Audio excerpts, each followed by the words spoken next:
Comber, charpentier en fer.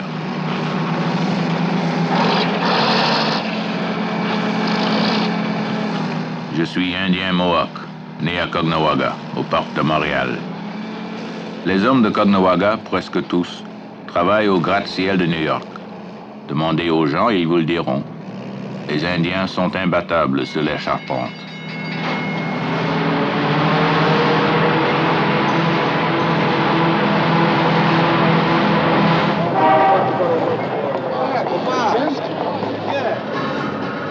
Ce métier-là, je le fais depuis 15 ans. Un métier dur, dangereux même, au dire de certains. Mais si je ne l'aimais pas, je ferais autre chose, probablement. J'ai 34 ans, une femme, 3 enfants. Faut vivre, hein?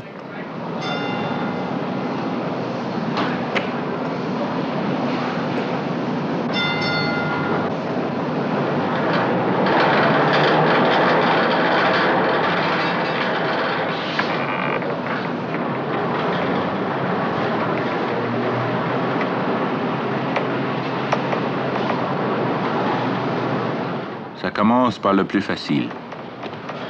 L'accrochage et le lavage des poutres. C'est là-haut que le vrai boulot commence. Eddie Daniels et moi, on est copains de travail depuis pas mal de temps. C'est bon d'avoir à ses côtés quelqu'un qu'on aime bien quand on trime à 25 étages du sol. Passeront les saisons, passeront les années, et passera le temps, mais moi je resterai, car mon âme est soudée à ces poutres d'acier. Mon âme est soudée à ces poutres d'acier.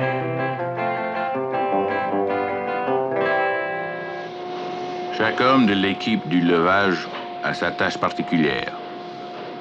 Faut qu'ils aient des réflexes bien accordés, avec toutes ces barres d'acier qui leur voltigent autour de la tête. Là-haut, faut distribuer les poutres en vue du raccord. On appelle ça le secouage. Du 25e, le signal est donné à l'homme du derrick en bas. L'homme du derrick n'a rien d'autre que ce son-là pour se guider et manœuvrer la poutre. C'est comme un atterrissage dans le brume. Une bonne poutre d'acier pèse facilement 8 tonnes. Ça peut être, comme qui dirait, une question de vie ou de mort.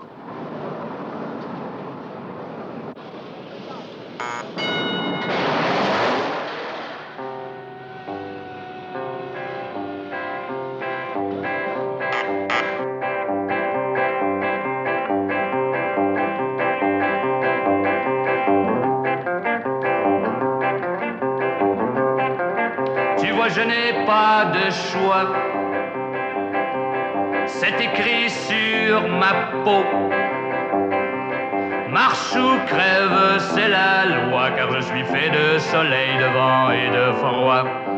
Fait de soleil, de vent et de froid. Ne me demande pas comment, ne me demande pas pourquoi. Je me moque de la mort et de l'éternité. Là-haut dans le ciel, j'ai vite oublié. Là-haut dans le ciel, j'ai vite oublié.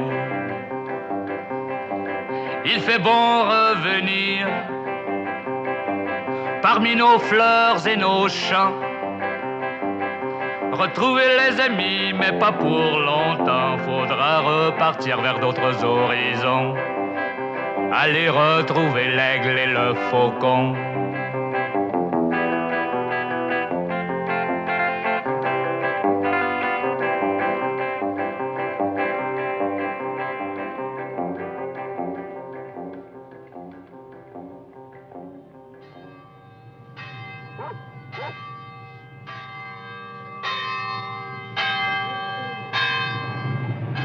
Les choses ont bien changé depuis que j'ai été petit garçon à Caughnawaga.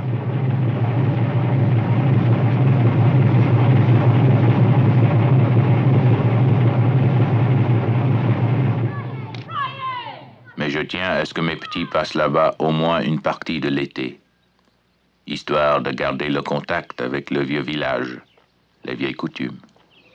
Pas que les Indiens soient différents des autres gens. Je veux dire que nous mangeons les mêmes cornflakes que tout le monde pour déjeuner. Mais je me souviens encore du temps où j'allais dans les bois, chasser et pêcher avec mon grand-père. On se marie, on a des enfants, faut partir gagner sa croûte. C'est seulement sur ces vieux jours qu'on peut revenir au pays assez longtemps pour retrouver sa jeunesse.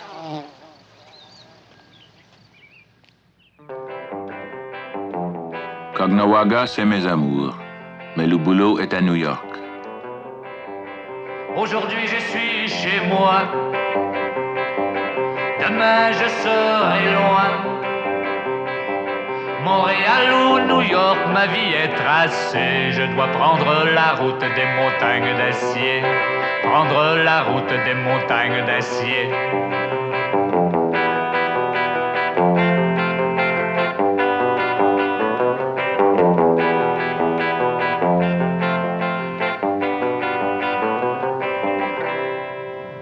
Les poteaux d'angle sont les plus durs à placer. On est le plus loin du derrick avec du vide sur deux côtés. C'est l'une des dernières choses avant de commencer à raccorder. J'ai toujours aimé travailler dans les hauteurs. À 17 ans, j'avais obtenu de peinturer l'intérieur d'une fabrique à la Chine, près de Montréal. Je me vois encore, m'avançant le long d'une poutre, à 60 pieds dans les airs, avec du plaisir jusqu'au bout des orteils. Il paraît que les Indiens ont ça dans le sang, les travaux élevés. J'en sais rien, moi.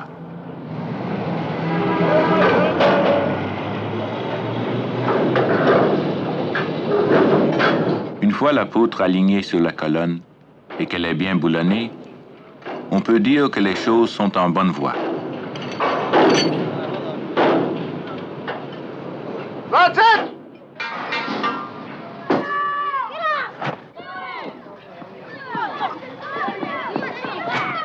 Un des jeux préférés des Indiens est la crosse. Et je me souviens de nos parties à Caughnawaga.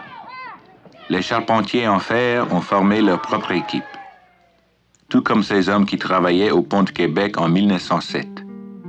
Voilà un chantier que les Indiens ne sont pas prêts d'oublier. Il s'agissait de lancer la plus longue travée métallique au monde. Les travaux avaient commencé en 1906 et à l'été de 1907, le pont s'avançait bien au-dessus des eaux du Saint-Laurent. Au mois d'août, un surveillant remarqua une déviation de quelques-unes des poutres. On donna l'ordre d'immobiliser le chariot et de suspendre les travaux, jusqu'à vérification complète de la charpente.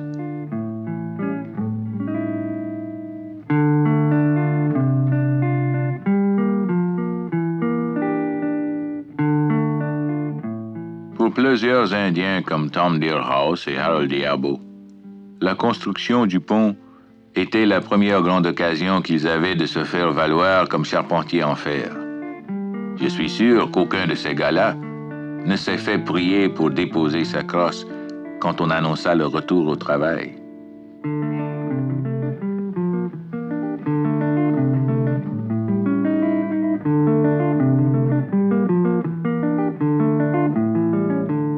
La grue mobile fut avancée à l'extrémité de la travée et l'ouvrage peut reprendre normalement. Tout alla bon train jusqu'au 29 août 1907, quand au début de l'après-midi, il y eut 36 Indiens de tués, presque toute la population active de Caughnawaga. Or, la marée était basse et plusieurs hommes gravement blessés étaient restés coincés dans les décombres. Comme la marée refluait, on vit un prêtre s'avancer en rampant le long des poutres tordues pour porter les sacrements aux victimes.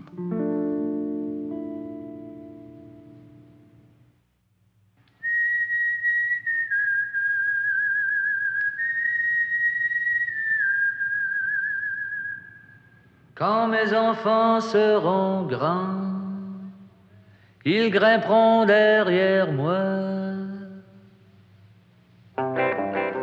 Plus haut que les oiseaux, ils iront respirer l'odeur de l'argent, du fer et de l'acier. L'odeur de l'argent, du fer et de l'acier.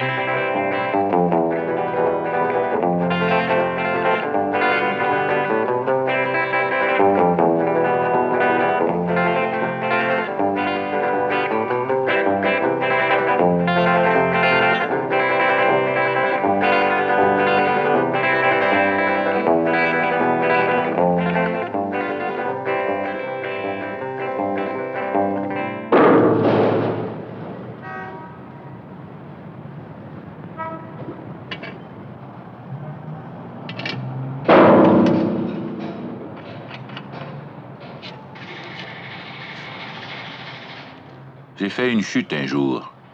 C'était à Baie-Comeau, province de Québec. On était au mois d'octobre. Il faisait une mauvaise brume. Un peu avant 8 heures, je suis monté sur le dessus d'un grand réservoir. Le temps de faire quelques pas hors de la coursive, j'ai glissé. Sur le sommet du réservoir, il y avait de ces rivets à tête conique. J'ai tenté de m'y accrocher, mais je ne pouvais m'empêcher de rouler. Au bord du réservoir, j'ai aperçu un tuyau qui s'en venait vers moi. Un peu de chance et je le saisissais. C'est tout ce que je me rappelle. Je me suis réveillé 16 heures plus tard avec une chute de 35 pieds dans le corps. Ça m'a valu 2 mois d'hôpital et une tige d'argent dans l'épaule. Je la sens parfois. Quand même, je pense que j'ai eu de la chance.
Le faire, c'est mon métier.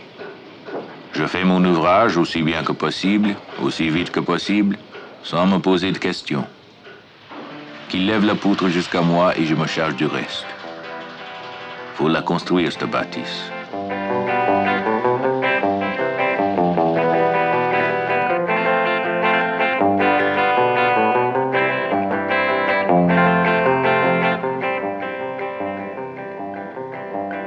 Et passeront les saisons,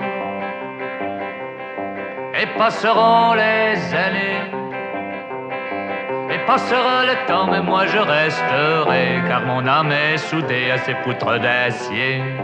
Mon âme est soudée à ces poutres d'acier.